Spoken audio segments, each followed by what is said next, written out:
Pozerajte sa na svoju záhradu. Vidíte to. Tie žlté vednúce listy na uhorkách.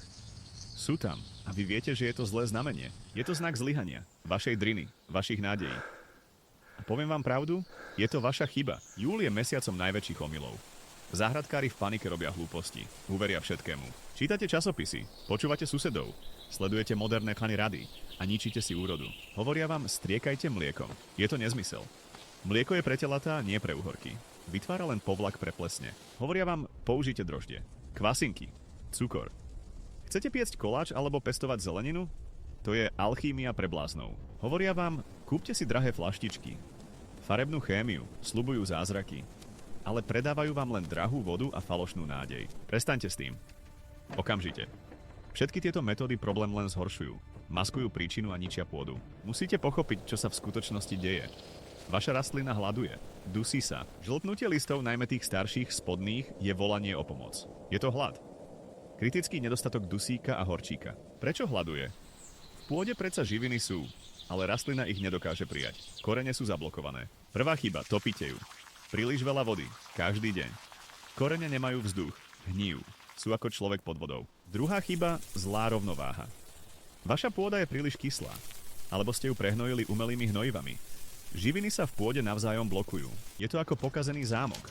Kľúč, živina je tu, ale do zámku koreňa nepasuje, lebo je v ňom hrdza. Zlá pôda. Riešenie nie je v ďalšej chémii. Riešenie je jednoduché. Staré a účinné. Zabudnite na všetko, čo ste počuli. Urobíte len túto jednu vec a urobíte ju hneď. Potrebujete drevený popol. Čistý, z tvrdého dreva.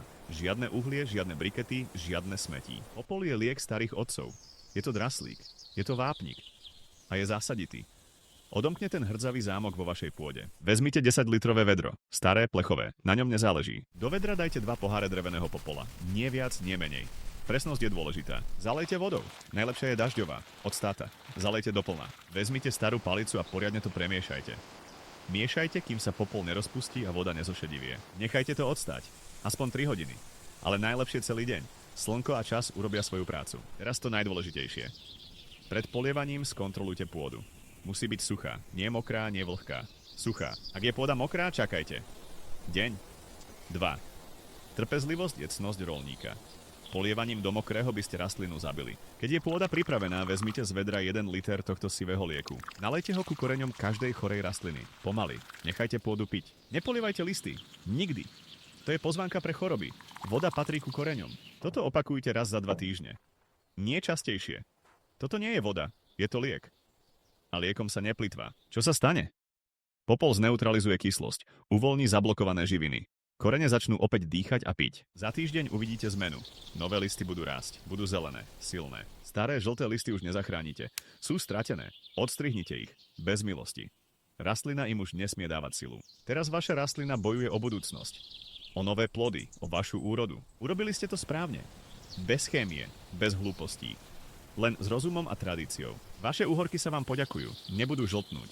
Budú plodiť, budete zbierať plné koše. Toto je cesta. Tvrdá práca, pozorovanie a múdrosť starých generácií. Pamätajte, záhrada neodpúšťa hlúposť, ale vždy odmení poctivú prácu. Ak chcete viac takýchto priamych a osvedčených rád, bez zbytočných rečí, odoberajte tento kanál. Učíme sa tu práci, nečarom. Dovidenia pri ďalšej úrode.